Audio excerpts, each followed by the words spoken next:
যদি তুমি কারো প্রতি আপনার অনুভূতি প্রকাশ করতে চাও, তাহলে সরল এবং আন্তরিক থাকা খুবই গুরুত্বপূর্ণ। সৎ ও খোলামেলা আলোচনা করার মাধ্যমে তোমার অনুভূতি স্পষ্টভাবে বোঝানো সম্ভব। মনে রেখো, সম্পর্কের মধ্যে শ্রদ্ধা ও সহানুভূতি গুরুত্বপূর্ণ।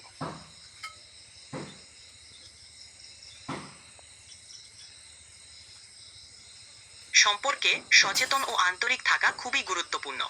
যদি কখনো আপনার অনুভূতি বা চিন্তা কাউকে প্রকাশ করতে চান, তাহলে সেটা খোলামেলা ও শ্রদ্ধার সাথে করা উচিত। সম্পর্কে বোঝাপড়া ও সহানুভূতি বজায় রাখাই মূল চাবিকাঠি। তোমার কথা পুরোটা শুনে আমি বুঝতে পারছি। আমি এখানে আছি তোমার সাহায্য করার জন্য। কোনো কিছু নিয়ে কথা বলার দরকার হলে আমি এখানে আছি। ঠিক আছে, আমি এখানে তোমার সাহায্যের জন্য আছি। যদি কখনো কথা বলতে চাও, আমি এখানে আছি। আমি এখানে আছি তোমার কোনো সাহায্যের জন্য। তুমি যখনই প্রয়োজন মনে করবে, আমি এখানে থাকবো। ধন্যবাদ। তুমি যে কোনো সময় আমাকে বলতে পারো। আমি এখানে আছি তোমার সহযোগিতা করার জন্য।